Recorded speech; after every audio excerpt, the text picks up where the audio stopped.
ఉన్నాడు, నిన్ను రమ్మనుచున్నాడు అని రహస్యంగా చెప్పెను. అది విని మరియమ్మ వెంటనే లేచి ఆయన వద్దకు వెళ్ళెను. యేసు ఇంకనూ గ్రామము చేరలేదు. మార్తమ్మ తనను కలుసుకున్న స్థలంలోనే ఉండెను. ఇంటి వద్ద మరియమ్మను ఓదార్చుచున్న యూదులు ఆమె ఉన్న పాటున లేచి వెలుపలకు బయలుదేరట చూచి ఆమె వెంట వెళ్ళిరి. ఏదైనా ఆమె సమాధి యొద్ద వెలిపించుటకు వెళ్ళుచున్నారని వారు తలంచిరి. మరియమ్మ యేసు ఉన్న చోటుకు వచ్చి ఆయన పాదములపై పడి, ప్రభు, మీరు ఇక్కడ ఉండి ఉండచో నా సహోదరుడు మరణించి ఉండి వాడు కాడు అనెను.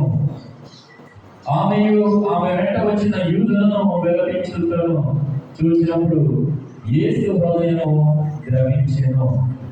ఆయన దీర్ఘముగా నిట్టూర్చి, మీరు అతనిని ఎక్కడ సమాధి చేసిరి అని అడిగాను.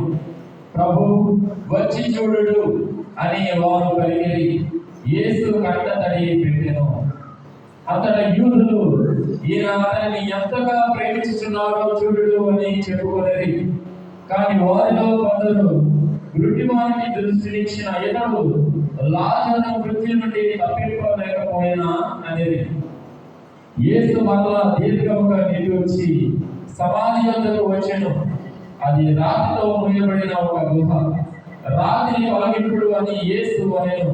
మృతుని సహోదరి మార్తమ్మ, ప్రభు, అతడు చనిపోయి 4 దినములైనది, ఇప్పటికి దుర్వాసన పుట్టుచుండును అనెను.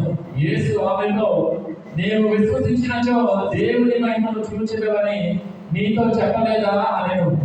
అతడు వారు రాతిని తొలగించిరి. యేసు కనులెత్తి, ఓ తండ్రి, నీవు నా ప్రార్థనను ఆలకించినందులకు కృతజ్ఞుడను. నీవు